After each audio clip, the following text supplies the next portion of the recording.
સુરતમાં ફરી વરસાદની ધમાકેદાર એન્ટ્રી. ઉધના નવસારી રોડના ડિવાઈડર પાણીમાં ગરકાવ થતા વાહન ચાલકોને હાલાકી.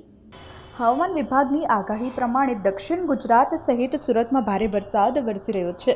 મેઘરાજાની ફરીથી ધમાકેદાર એન્ટ્રી થતાં મહાનગરપાલિકાની પ્રી મોન્સૂન કામગીરી ફરી એકવાર પોલ ખુલી ગઈ છે.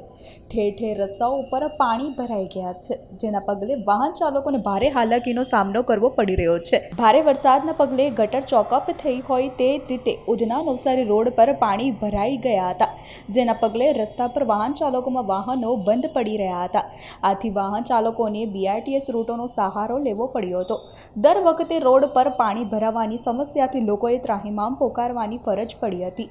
ભારે વરસાદના પગલે રસ્તા પર એટલું પાણી ભરાઈ ગયું હતું કે ડિવાઈડર પણ ડૂબી ગયા હતા. રસ્તાઓ પર જાણે બોટ ફરે તેવા દ્રશ્યો સર્જાયા હતા, જેથી લોકોએ રોષભેર કહ્યું કે કરોડો રૂપિયાનો વેરો લેતી પાલિકા સામાન્ય વરસાદમાં પણ લોકોને મુશ્કેલીમાંથી બહાર લાવવા માટે કંઈક ન કરતી હોય તેવો ઘાટ સર્જાયો છે.